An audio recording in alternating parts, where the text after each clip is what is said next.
Welcome, everybody. My name is Graham Walker. I'm the president of Patrick Henry College. It's my privilege to welcome you to our Newsmakers Interview Series. We are delighted to have an exciting lineup this week. Dr. Marvin Olasky, the holder of our Distinguished Chair in Journalism and Public Policy, is conducting these recurring series of really quite extraordinary interviews with profound thinkers, creative writers, artists, newsmakers, and others. This week, we have, of course, today's guest, Os Guinness, as well as later in the week, Tucker Carlson tomorrow. Steve Forbes, Rosaria Butterfield, Kay Cole James, and others are in this lineup, which begins today and continues through, I think, Tuesday, if I'm not mistaken, through Wednesday of next week. Okay, yeah. So stay tuned and come back. And of course, we welcome the public, we welcome the students, faculty, residents of Purcellville, Loudoun County, and of course, we are joined by others. We don't know how many, but there could be several dozen people joining us by our live webcast. And of course, ultimately, the 400,000 readers of World Magazine around the world will be joining us in the written version of these interview experiences. As to Dr. Olasky, it's such a privilege having him here.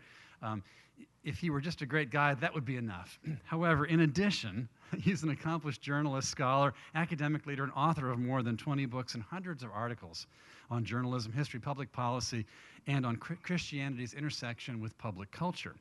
And he has deeply enriched our community. So please, let's begin the series by giving him a warm thank you for his work.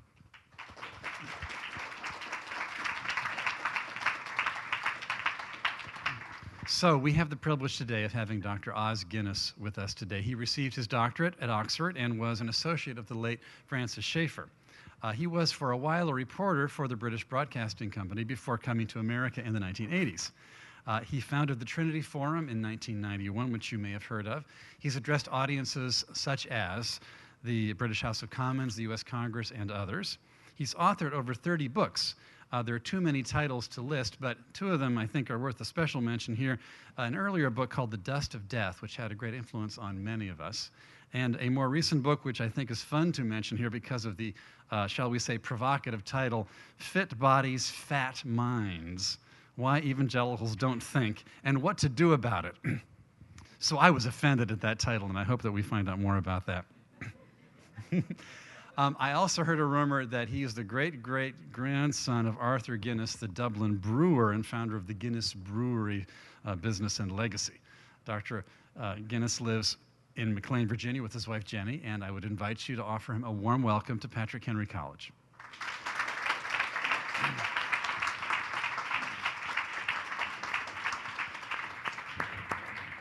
Well, thank you for coming. I want to start. We're going to spend most of the time talking about Oz's new book, which has the title A Free People's Suicide. That's also a provocative title. Sustainable Freedom in the American Future. That is just recently published by InterVarsity. But first I want to ask you about growing up in China, because you spent almost the first 10 years of your life in China and then left after communism took over there. What's your, I won't say your fondest memory, what's your most vibrant memory of that period of growing up? Probably the years just before the communists took over. The incredibly dramatic years when I was born, I don't remember. Right. And I've heard from my parents' stories because we were caught between the Japanese invasion and the communist resurgence. This is 1941 Yeah. when you were born. Yeah. Yeah. And so 17 million died in the Japanese invasion. Including we were, two of my brothers. Yeah. We were in a famine in which 5 million died in 3 months, which was graphically described by Time magazine, and my two brothers died there too. I nearly died. My mother nearly died. My mother was a doctor, but there was nothing she could do. No food, no medicine. And she felt she could have been a ballet dancer, she said, or a stockbroker for all the use she was as a doctor without any medicine. And people were dying just like flies. But that was before I remember vividly. But I do remember the years in Nanjing, because they just experienced, not long before, the horrendous rape of Nanking. And people were still reeling from that. And then you had the years building up to the apprehension about the communists coming in. I remember in January 1949, my dad said to me, "Son, we're in trouble. Chiang Kai-shek just flew out this morning to Taiwan." And sure enough, 3 months later in May, in came the communist troops by the hundreds of thousands, and the reign of terror began. And the whole town was festooned with loudspeakers. And in the morning there were trials, and parents were informing against their own children and vice versa. And in the afternoon, public executions. And the fear was palpable. And you were able to leave in 1951, but your parents were still there until 55, is that right? That's right. My parents are under house arrest, but they were allowed to entrust me to friends who took me to Hong Kong, and I flew back to England. And your father died 10 years ago, but before that he went to China, and you were telling me was able to actually meet some of the people to whom he administered 50-some years. He went back the last year of his life. He was just short of 90. And it was like a nunc dimittis, Lord, let thy servant depart in peace experience. He met people he'd led to Christ 50 years earlier. And we happened to live in Henan then, which is the epicenter, the explosive growth of the church, the fastest growth of the church in 2,000 years. And so my father met people he'd led to Christ 50 years earlier, and he came back just so filled with joy, he was ready to go.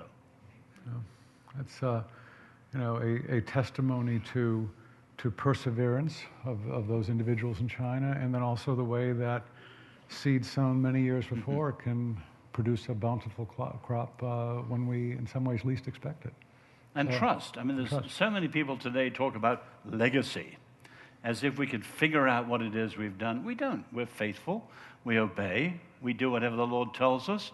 And many of the things that we've done, the fruit may be beyond the horizon. And I think we should drop this notion of legacy and aiming for what we think it will be. No, just be faithful today. So journalists have a tendency to often look more at the surface than what's down deep. I'm wondering, since you worked after school, you worked for the BBC. Were you able to go down deep in any of your reporting? Is there a favorite story that you can recall where you were able to get at the essence of things and not just be at the surface? Well, one of the things I did was I was with the Everyman program, which did documentaries, and they were an hour long, so they were for television in depth, and we covered the role of religion in Reagan's election. And I remember in 1979 being, I can't remember where it was, but next to a New York Times reporter. He said, "What are you covering?" And I said, "Well, the rise of the Christian right." And Reagan, "Oh, come on, there's no story there." And then just 3 months later, they were doing full-page spreads on the story. And as a typical example, the New York Times is so tone-deaf, spiritually. They didn't pick up what was happening. Yeah. So in 1984, then, you moved to the U.S. Why? Actually just came for 6 months to do some research on a book on America. Became the American Hour a little later, and 28 years later, still here. So were you not allowed to leave after 6 months? Or? No. I don't actually talk about it terribly much, but put it simply, for the only time in my life, I had a call where I heard the words of the Lord audibly. And what specifically did you hear? Well, that's what I say. I don't say too much about it. But now I'm asking. Is it? And I'm not answering. And you're not answering. And you know why? Because this is a free country. Okay. But so, in essence, it was, I want you to leave Europe, come to the U.S., and do whatever I show you to do. We've come. Okay. And so you've had then, for nearly 30 years, you've been able to write about what you've seen here and what you've explored. And let me ask a pointed question then. What's the best thing about America that you've discovered, and what's the worst thing? Well, I still think the best thing is relatively simple and obvious things like the entrepreneurial can-do spirit. I mean, go back to Europe.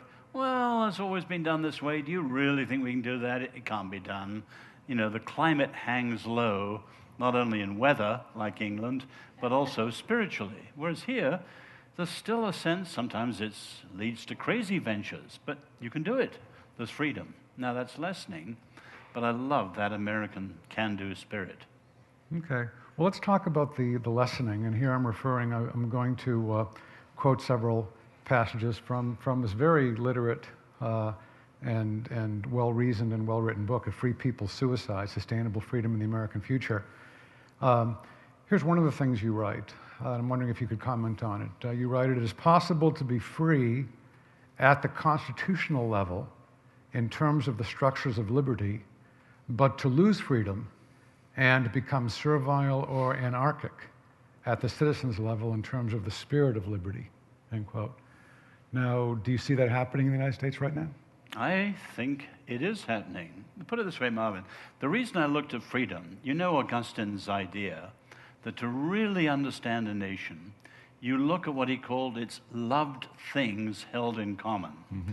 What is loved supremely? And there's no question that America's supreme love is freedom. So the state of freedom will be the deepest indicator of the state of the health of America at any time. But what Americans forget is, on the one hand, freedom is the greatest enemy of freedom. Mm-hmm. In other words, freedom can never be taken for granted. It's a very challenging idea. So you can never be complacent. Now, if you look at the history, say, of freedom, it was Montesquieu, the French writer who's behind Tocqueville, who first pointed out that to sustain freedom, you need structures of liberty and you need the spirit of liberty. Tocqueville later calls it simply the law, and then the second, his famous phrase, the habits of the heart. Mm-hmm. And Montesquieu rightly said, you can have the structures and they might last forever. But if you lose the spirit, you lose the habits of the heart, then you're in trouble. And I think today, if you look at American freedom, we've got a permissiveness in almost every area. I mean, currently something relatively trivial like, say, marijuana, that's going to go to. I mean, there's nothing that can be said no to now. But you know, Churchill used to say, Alexander the Great would say about the Persians of his time, they would never be free because they didn't know how to say the word no. And Americans have lost the capacity to say no to things that are wrong. And it's part of this general ungluing, unraveling, permissive license that is just leading to chaos. It's negative freedom run wild. So we've pioneered theme parks in this country. I mean, starting with Disneyland and Six Flags over Texas and the other Six Flags and so forth. But in a way, the whole country is a Liberty theme park. In effect. In effect. And you've changed the meaning. I mean, I was at Oxford with Isaiah Berlin in his last years. And he was famous for that distinction between negative freedom, freedom from, and positive freedom, freedom for or freedom to be. Clearly, you need both. You've got to be free from the things that are constraining you or chaining you or whatever, like addictions or oppression. But you need to have positive freedom too, whereas almost all current American freedom is negative. Get the government off our backs, get anyone out of my back, you know, let me alone to be me, don't tread on me and all that sort of stuff. Conservatives as well as liberals. What's an example of the positive freedom that we don't have that we should have? Our Lord. You will know the truth, and the truth will set you free. In other words, freedom requires and assumes you know who you are and who you're to be. So it assumes a vision of truth. It's not just a formlessness, the permission to do what you like. It's the power to do what you ought, as Lord Acton used to put it. Now, this in some ways sounds like the things that would be coming from the Christian right that you saw when it was growing back in the late 70s and the 80s and so forth, but you've actually been very critical of that at times. So how do you have positive freedom without starting to think as Christians that we're a majority and we can run things to the benefit of everyone else? I have to be very clear about my criticisms of the Christian right. Usually on the issues, say, against abortion or in favor of traditional marriage, I was 100% with them. Mm-hmm. But what I usually attacked was their tactics. And above all, the politicization, trusting politics to do more than politics can do. A great mistake. Actually started by the left back in the 20s and 30s. But the other thing, put it in the 19th century language or the language of William Wilberforce, they did the Lord's work, but in the world's way. So our Lord, for example, told us to love our enemies. And you can see Wilberforce had an incredible love for the people who hated him and actually mugged him and attacked him physically twice. But he prevailed through love, and it wasn't gushy in any sentimental way. Whereas the Christian right often shamelessly demonized and stereotyped and so on, and we're paying for the bad ways they fought it. But on the issues, I'm with them. Is there a specific example of that wrongful behavior that you would point to for our instruction? Well, what you could do, say, is take almost any decade of Christian right, take some of the direct mail letters, spread 10 copies out, and just analyze every word underlined in red or green. Only red or green. Though. Only, the words underlined. Right. And they almost all appeal to fear, and our Lord said, have no fear, or sometimes almost hatred, and so on. And those are just typical of the sort of tactics. There were whatever it takes tactics, which were the going concern of the day, but they weren't Christ-centered tactics, and we're paying for it. And as you know well now, the defection from the faith by the younger generation is almost unprecedented in American history, and it's mostly connected with a revulsion against the Christian faith in public life as represented by the Christian right. It's disastrous. And you're saying it's more the methods than the principles that the younger generation is revolting against. Yeah, I had dinner 10 years ago with the founder of MTV, obviously very astute, knowing how to persuade teenage opinion and so on, 20s opinion. He said to me, if the pro-life movement knew how to be persuasive, he said if they were all like the DeMoss television ads, it's a beautiful life and so on, they would have won the debate 10 years earlier. He said, they're all picketing, preaching, pronouncements, protest. Where's the persuasion? Now that's changed somewhat, right, in recent years, and in fact the pro-life movement does seem to be winning the debate, but you're saying, but the tactics have improved.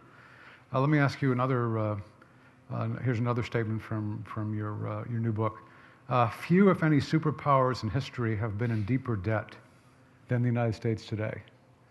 Now, what would you do if you were a U.S. Senator, let's say, coming up, and we have the debt ceiling question and the growing $16+ trillion and so forth? What would you do if you were a senator? At what point would you say no? Well, that's a much more complicated issue than you can deal with in 20 seconds. But I would say what I'd like to see, I'm not a senator, what I'd like to see from the Senate and the Congress is much more realism. I mean, you had, for example, yesterday, David Brooks talking about the fact the present choices about medical entitlements and so on automatically mean the decline of America militarily. Well, that's fine. Those are the choices that are being made, but they're not discussed openly in Washington. And if there's one thing this country lacks, almost above all others, it's real leadership. Now, I remember as a boy having the privilege of meeting Winston Churchill. I certainly remember growing up under him, and every great speech, it was seasoned with history. It had an incredible realism, as well as the rhetorical, poetry and brilliance to it. But where are the statesmen? Where are the statesmen? I've been once with one president at Camp David helping him to prepare the State of the Union address, 6 of us and the president. And at the end of the day, he said, I promise you it'll be a short speech, it'll be long in vision and short in public policy proposals. Well, it was the longest speech in American history, and it was endless public policy proposals and almost no vision. Where is the Churchillian statesman-like vision of where America is today realistically? It's not there. Leadership is one of the biggest crises. I think we could guess which president that was, but could you disclose that in case we were poor guessers? No, that was Bill Clinton. Yeah, longest, yes. Yeah. Another, well, this is, let's thinking about Bill Clinton and perhaps some other leaders. You quote John Adams saying, is there a possibility that the government of nations may fall into the hands of men who teach the most disconsolate of all creeds, that men are but fireflies and this is all without a father? Is that where we are right now? Have we fallen into that position? What Adams gloomily foresaw, we've arrived at. And really, you look at our postmodern philosophies, we are there. And I think one of the most deepest dangerous things is a lack of a foundation for human dignity. We're yet to reap the harvest of that. Abortion, maybe, but we're yet to reach the full harvest. But if we go on with the views of Peter Singer and many of the new atheists and so on, America will lack a foundation for human dignity, which is going to become very powerful in this country in a way we haven't yet seen anything so far. So yes, what Adams foresaw, we are now harvesting. And the students here are going to be living through this. What do you suggest that they should do? Well, it's a much wider issue again. As Christians, our challenge is to go back as close as we can to the gospel and to truly be the church, and increasingly we're likely to be a counterculture. Mm-hmm. But as that happens, we're going to be seen to be the defenders of many of the things that people accuse us of as being enemies, like reason or human dignity. We will be the last great defenders of reason and of truth. We will be the last great defenders of human dignity. And so this will be a privilege, it'll be a great challenge, but we should look at these foundational concepts behind our Western culture and civilization and see how in the gospel we have that privilege and that task of defending these things today, not just theoretically in apologetics, but practically, as the early church did, hospitals, orphanages, and so on and so on and so on everywhere. Our privilege will be to repeat that story in our time. So we need to understand that we are a distinct minority, people developing, living in a counterculture. What are the other things that we need to do to prepare ourselves for this? Well, so asking these deep questions, Marvin, which I love, if we had longer. My own deep conviction, where are we? I think we're at an Augustinian moment. So just as St. Augustine had the privilege and task of living at that pivotal moment after 800 years of Roman dominance, he lived through the siege of Carthage and the siege of Rome.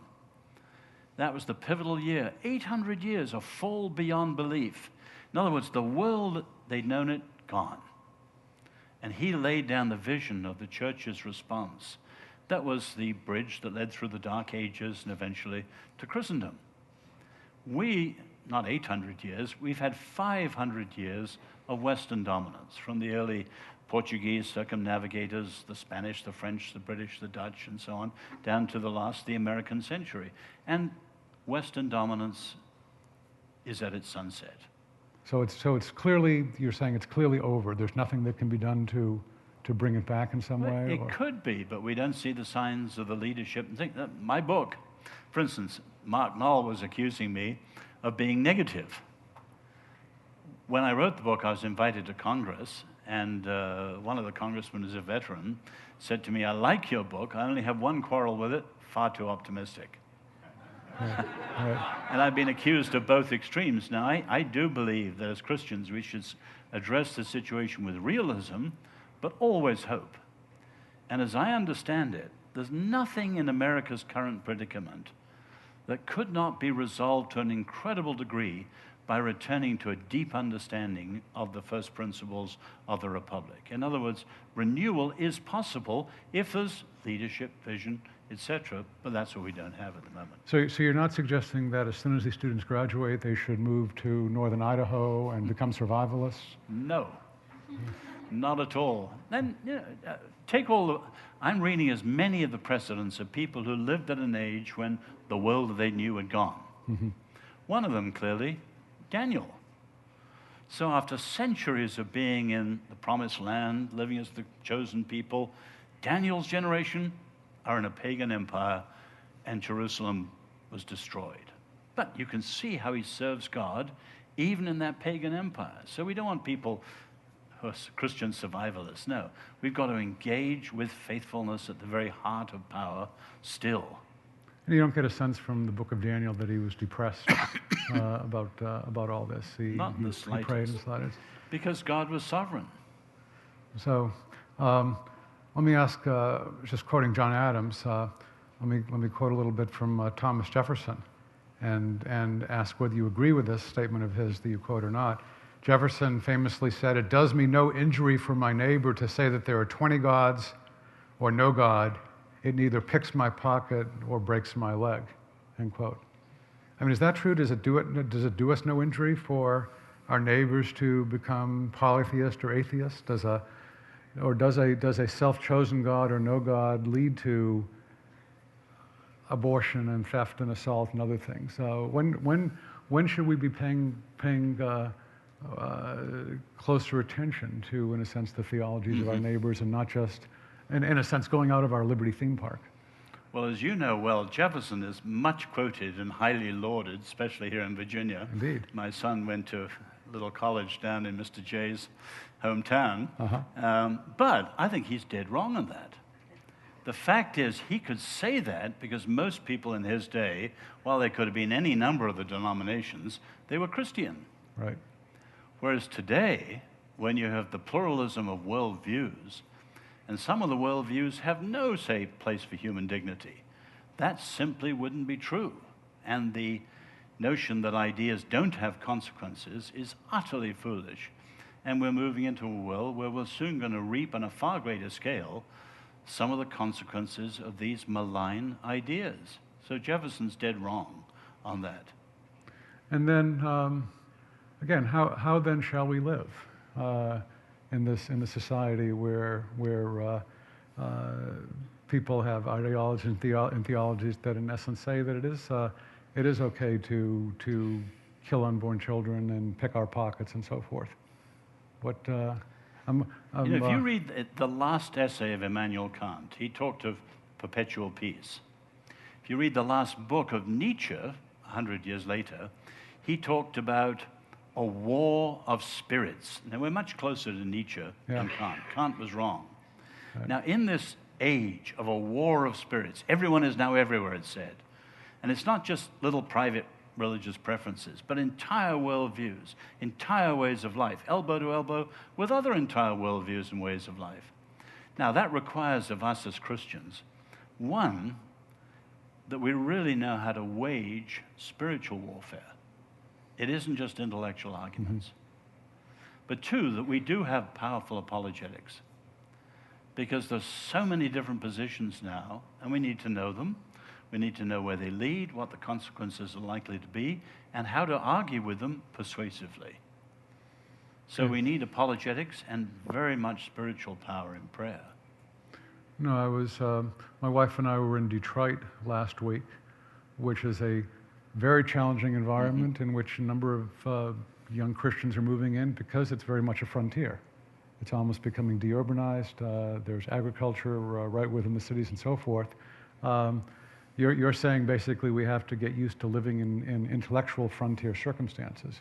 And so training ourselves, the students here, as opposed to students in a lot of other places, are gain familiarity with the different philosophies and so forth.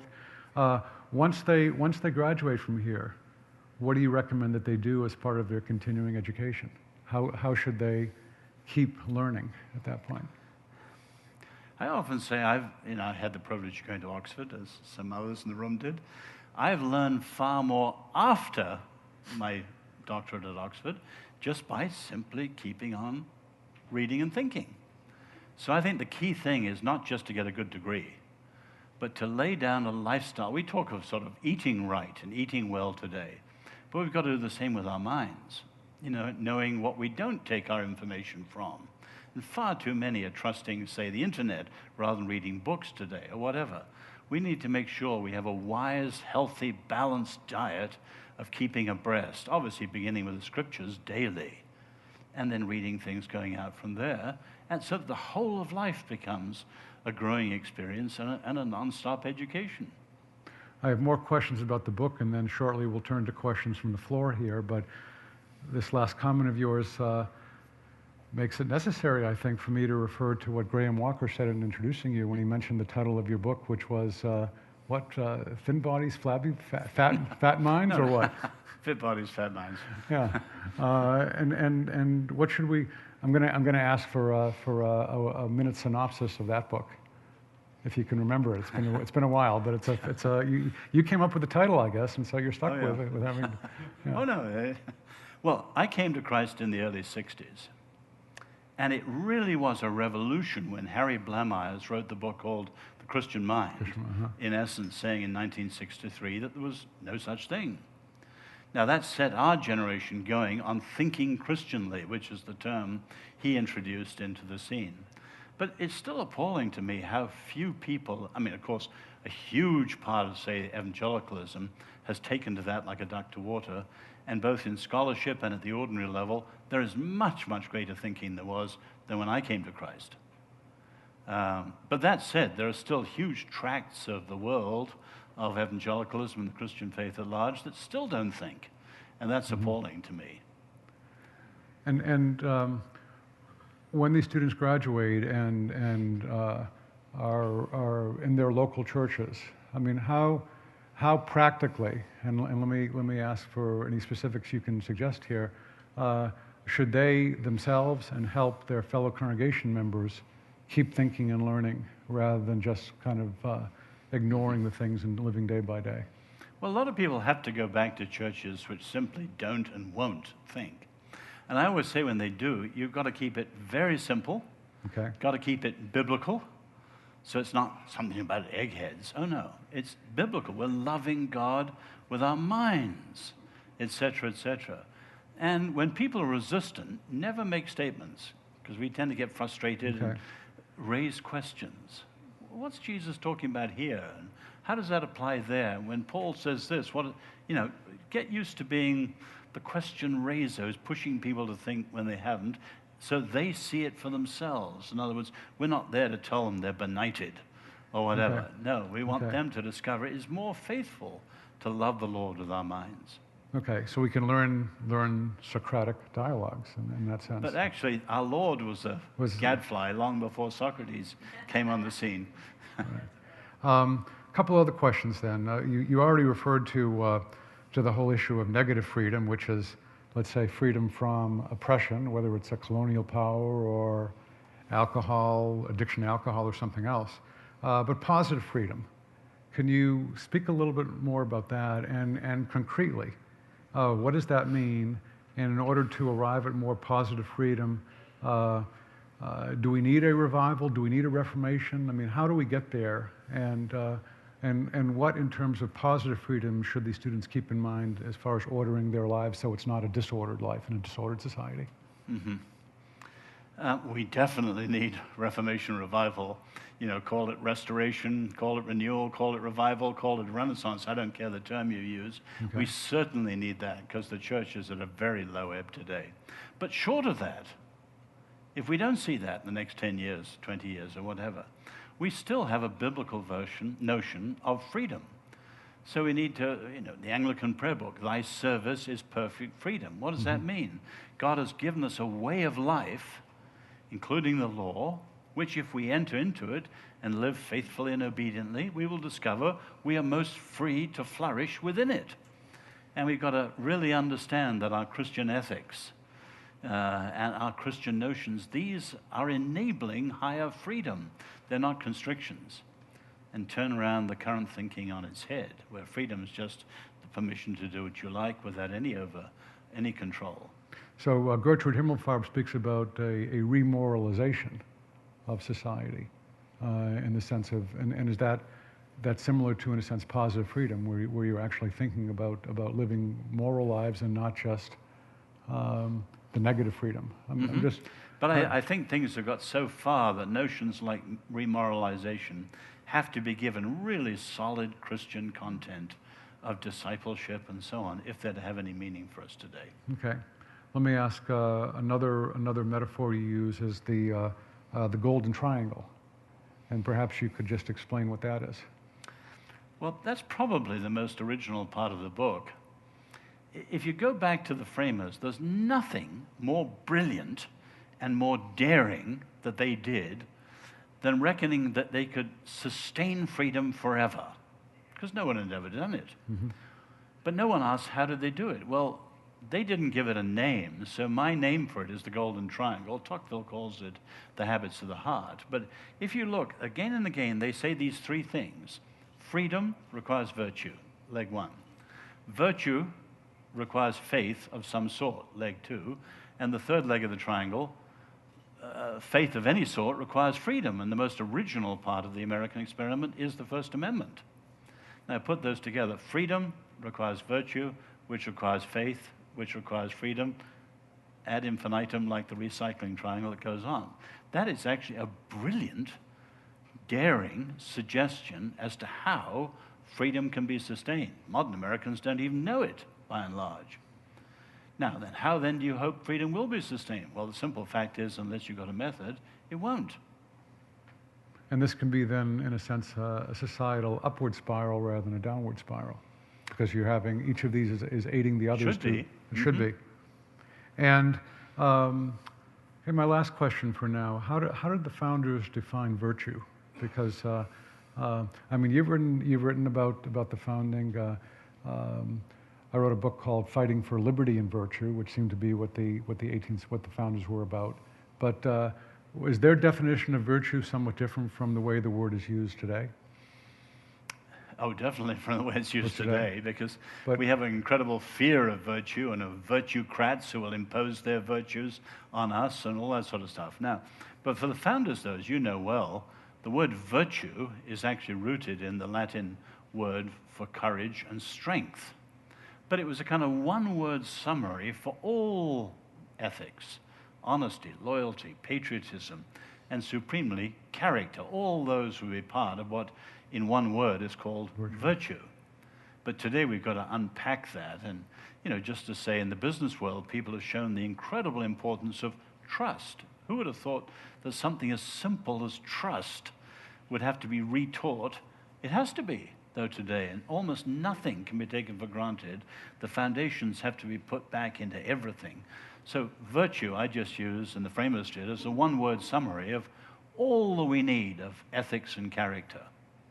okay, questions from you all. I mean, you're going to have to you're going to be living through this strange society into which we are now entering.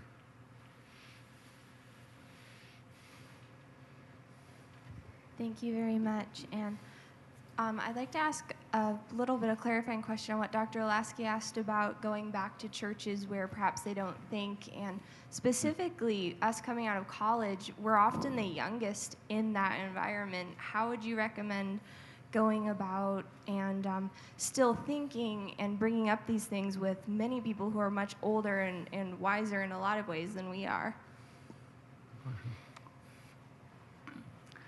Obviously, a virtue at any age we're at is humility. And the trouble is, if you read, say, Helmut Thielicker's Letters to a Young Theologian, people come back from college, back from seminary, and they know everything once they've had one semester of Greek or whatever. And so the first thing is to go back and to be truly humble. And that's why I think asking questions is the simplest way, because you're pushing people back. They're anti-intellectual. They're afraid of thinking. Thinking means you might go to Harvard and become a liberal or whatever it is. You know, and you go to Scripture, and there's so much about the mind. And so the Old Testament, you love the Lord our God with heart, soul, and it's Jesus who adds the word mind. Why? You're just getting people to look at different passages and say, why did Jesus say that? What does he really mean? What would that mean for us today? Just humbly, but persistently. But also remember, you won't be young forever. It happens. It happens. I sat where you sat once. So you want to teach respect for elders out of self-interest as well as. So, next question. Over there. In the back. A very key person in the church, incidentally, is the pastor. If you look at Puritan sermons, their introductions are important, linking it to what was going on in life, but the application at the end. And if you have pastors who are not afraid of thought, but truly, Tim Keller's a wonderful example of this. He's able to take Scripture, but he really understands Manhattan life and Manhattan issues and relates it. And then when you see the Word addressing the world in such creative ways, people are no longer afraid, because the Word is the dominant one. It's the fear that underlies so much of the anti-intellectualism. We've got to say to our generation as a whole, have no fear. Hello. I just want to say Tim Keller is one of my absolute favorite authors and pastors. But my question actually also has to do with developing the Christian mind. How much did your experience at L'Abri affect your views on the importance of developing the Christian mind? And did that importance reveal itself to you before L'Abri or after that experience? Well, I came to faith in the very early 60s, and I was at university in London, and suddenly the counterculture was exploding. Swinging London, the Beatles, Ingmar Bergman films, all that sort of stuff, as well as what was happening in Europe and in Berkeley. What I remember is no Christian that we knew understood any of that. So at London, we had the best teachers in Britain teaching us. John Stott, Michael Green, Jim Packer, names that many of you would still know today. They were our teachers every week, but not one of them related any of it, and John Stott later admitted this often, related it to culture. And here we were in this exploding scene, and Christians didn't understand it. Then Blamius wrote this book, The Christian Mind, and we suddenly saw something was missing. But the first person I saw who actually did it was Francis Schaeffer. And I remember this funny little man in Swiss knickers, and there he was with a blackboard connecting dots that no one else had connected. Films, art, theology, politics. And I remember the first time I went to L'Abri, just for 3 weeks. Those 3 weeks were more revolutionary in my life in a practical level than my conversion. Obviously, conversion was more important. But suddenly, this liberation that you could think Christianly about anything and everything, and in the light of the gospel, you could understand and make sense of these things, it was, intoxicating. I'll never forget leaving lectures and seminars and going out, and L'Abri's in this magnificent place looking out over the Rhone Valley with magnificent peaks opposite, these huge starry skies, and realizing that all truth was truly God's truth, and we're in this universe of God's and we could relate to it all. It was mind-blowing, and I've never looked back from that 3 weeks. I'm still as excited now in my 70s as I was then in my 20s. Since then, at Oxford, I was studying sociology of knowledge. Mind-blowing stuff. I remember going to India and studying under a guru and staying in an ashram. Again, spiritually, tough stuff, but when you see how the gospel relates to it, and Christian truth is an answer to some of these huge dilemmas or these alternatives, there is nothing more intellectually and spiritually exciting than the wonder of God's truth.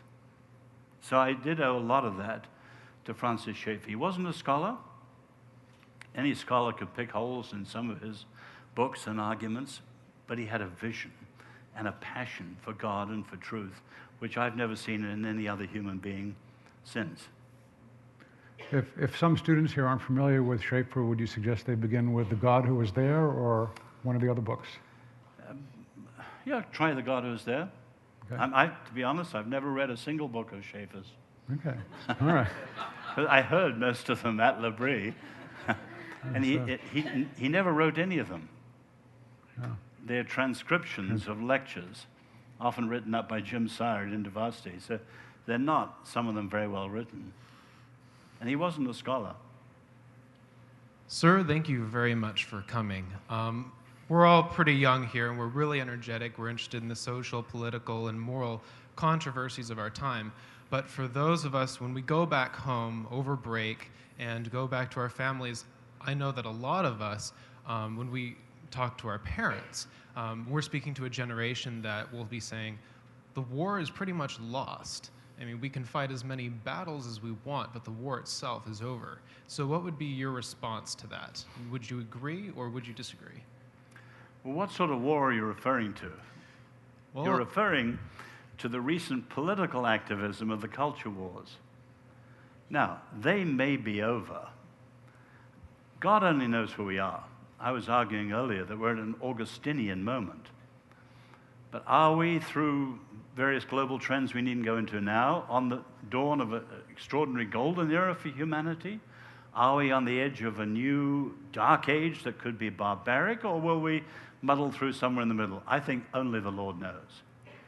But like St. Augustine, we have to have a vision of the gospel and of living the gospel that is so faithful that that vision will be like a bridge that can go through the darkest, most troubled waters that may come. So much of the culture war, I would argue, was not the right way to fight anyway. And thank God it failed. And we now need to learn how truly to be Christian and wage a deeper war. And the warfare in the scriptures is supernatural. It's not political. They never waged political warfare. We've got things all muddled up. So I'm in some ways glad that the culture war is lost. Or put another way, Marvin and I were talking about Europe at lunch. Many Americans come up to me as Europeans and say, are we going the way of Europe? As if that's terrible. And sometimes I say, somewhat facetiously, I hope so. Because the good thing about Europe now, which is truly the most secular and dark continent in the world, things are so bad, they're good. There are very few illusions in the church in Europe. There's very little complacency in the church in Europe. If you're out for Christ, you know where you stand. Here, there are far too many illusions, far too much complacency still, which means there's all sorts of wrong resorts that people are resorting to. And we've really got to go back to being the church and knowing what the gospel is. That will be our salvation through whatever's coming. So don't go along with that sort of defeatism.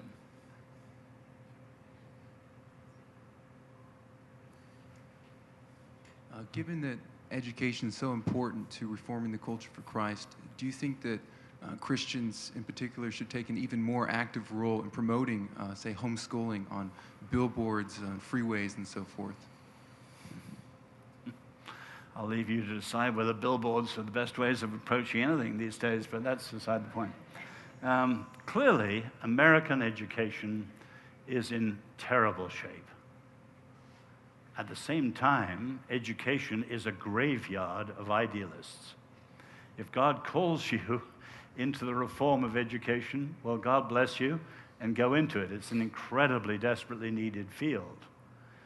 But all of us need to think of what it means to grow in wisdom all our lives.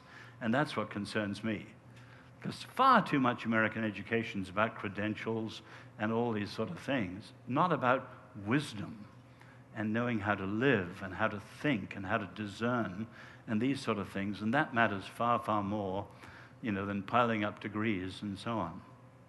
So yes, if you're called to education, truly God bless you. I've seen a lot of people in Washington called to that. Many of them no longer in the fight because it is one of the toughest areas for all sorts of reasons. But if you're called to it, terrific. I'm not sure billboards are quite the best way to do it, though. Bumper stickers are what we really want to move towards. Anyway. Let me ask one question about an issue that will be coming up this year, namely immigration. And you note in the book that a problem with, in a sense, the educated elite here in this country, and you say this is a good line. The problem is not wolves at the door, but termites in the floor.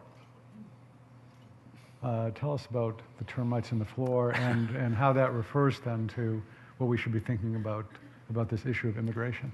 Well, that line is not in connection with immigration, but, but the point there is simply, if Lincoln is right, and most historians are right, America's challenge will be Americans, it won't be external enemies. In other words, you've beaten Hitler, you've beaten Stalin, you will triumph over Osama bin Laden and his successors, but the real problem in America will be Americans who will undermine the republic. I think that's the point of the termites in the floor. Okay. Immigration, though, I think, I've been in Washington nearly 30 years. All the discussion of immigration, English as a second language, border control and economic issues, no one talks about civic education. In the good old days, which weren't always so good, when there were tight controls on immigration, there was an insistence on civic education. So the people came, the Irish, Italians, whoever, they were Americanized through the public school education. But now, very few Americans can say what Americanism is, and there isn't any civic education to speak of, except in homeschooling, certainly not in the public schools. So when people come, they're not Americanized. Yeah. And they're going to change. As you know, Samuel Huntington, he was saying that soon immigration will put more of a stamp on America than the revolution, because there's no civic education. Okay. Other questions? Looks like you've answered every question people have. I wonder if you could speak a little bit more about the concept of habits of the heart, which it seems has often become an inward, personalized thing, and how we can bridge that out into transforming or revitalizing the decline of Western Christian civilization.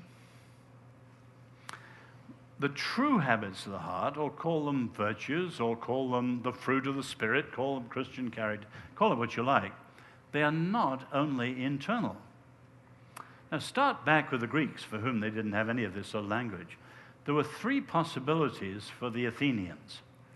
You could have people in Athens who they called idiots, tribespeople, or citizens. Now the idiot wasn't someone who was a little loose up top. The idiot was someone who only looked after his own private concerns. Got too many of those in America today. The tribesperson was the person who only thought in groups. Whatever the group thought, decided, wanted, that's what he or she did too. Of course, in Athens, it was he, not she. The citizen was the person who knew what he or she thought was best, but also had an eye for the common good too. And Greek education was trying to make people who might have been idiots or were probably tribespeople, turn them through education into citizens. And that's what the habits of the heart should be. So it isn't just Christian virtue. For us, that's the core of it. But what does it mean for American citizens? You take, say, your motto, e pluribus unum. Everyone would say that's not only America's motto, it's your greatest achievement.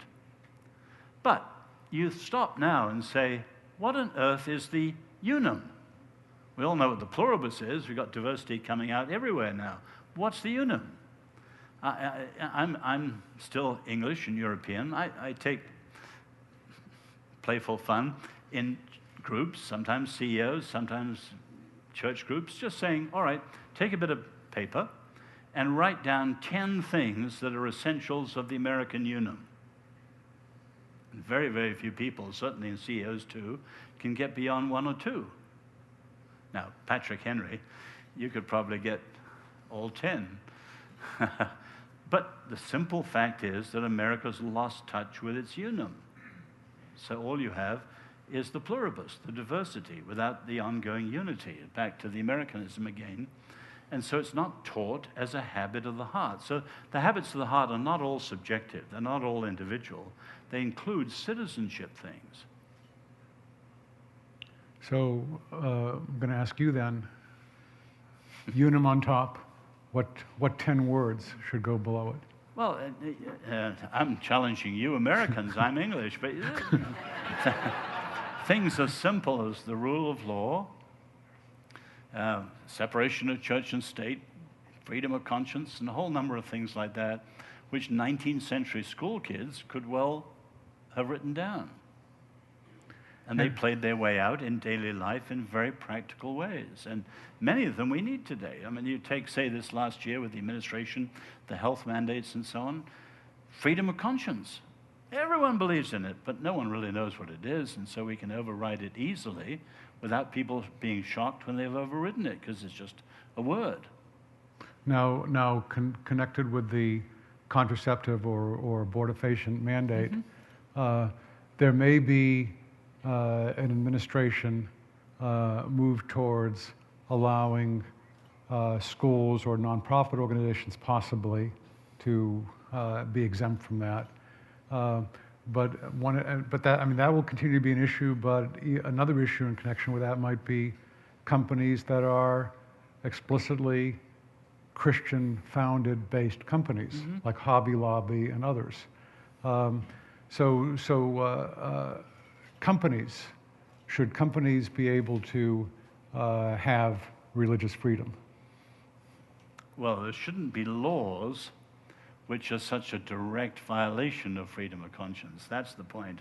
And the odd thing is, and if you look at, say, the Obama administration, Hillary Clinton made what is probably the best speech on religious liberty made by any American public official ever.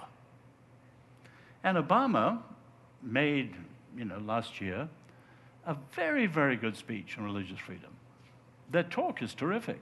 High up on the ladder of Yeah. abstraction, but coming down to specifics. But he didn't realize, and I heard him say, since, say, the Catholic hospitals get more than 90% of their money from us, surely we can say who give them the money, they should follow what we want.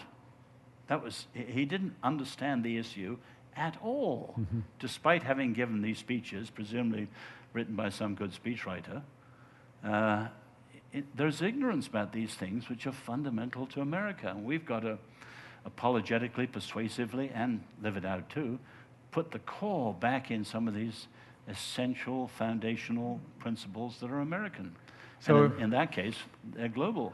So if President Obama were to call you in, as President Clinton did at one point, and you had 30 seconds to try to get something essential into his understanding, what would you say? Boy, I remember when Schaefer was invited to meet Nixon, he really prayed, knowing he'd have 10 minutes, what one point he'd make. And I would certainly pray too. If I had an hour, freedom of conscience would certainly be on the short list. But I don't know how long it would be. I could think of some other things. What one point did Francis Schaeffer try to make with? I don't remember what he finally did. No, I think what he said to Nixon was that everyone will finally behave true to their assumptions. He was talking about Nixon's approaching Brezhnev at the time. Okay. Worldviews matter, ideas have consequences. Everyone at some point, whatever they say, will live true to their fundamental assumptions. I think that was what he tried to get over to him. Interesting. Let's see, we have maybe 3-4 minutes left for other questions. Yes? One question for you is, I know as Americans, sometimes we can be guilty of putting patriotism over Christianity. I would ask, where is the proper balance, and how do we reach that balance? Where's the balance? Where do you draw the line?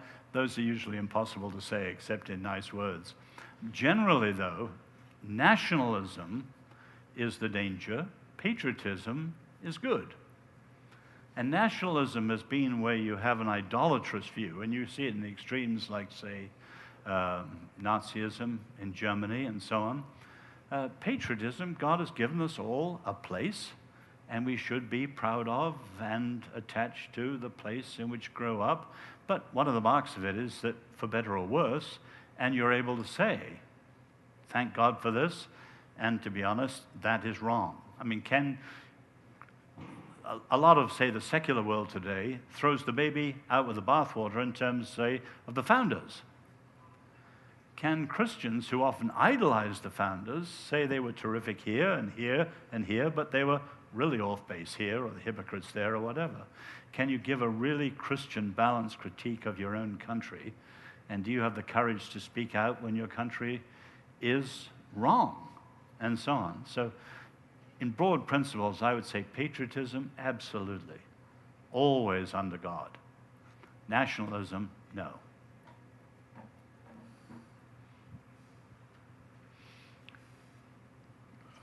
Chuck Colson was enormously influential in trying to help people think Christianly about things. Now that he has graduated, who would you point to among American leaders now as people trying to improve our thinking and leading in that way? You mean Christian leaders? Christian leaders. Well, we've got masses of wonderful scholars, which we didn't have on a scale when I came to Christ 50 years ago, like Mark Knoll and many, many others. And of course, you've now got wonderfully thoughtful, intelligent pastors like Tim Keller, whom we mentioned earlier. But, CT is not the standard bearer of Christian thought as Carl Henry hoped it once would be. And there's still a huge gap between, say, the thinking evangelicals and the pragmatic activist evangelicals and so on. We still haven't reached a healthy position on this. Okay. Any last questions here? I see one down here in front, and can we get a mic over here?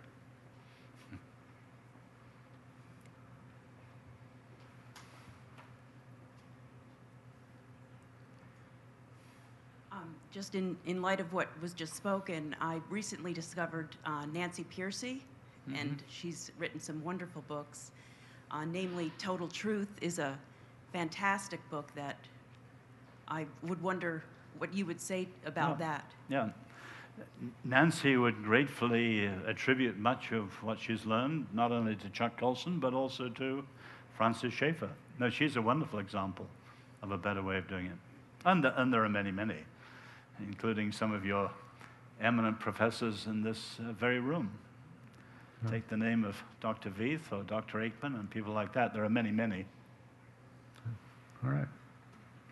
Thank you for those kind words about our faculty. They are quite a remarkable group.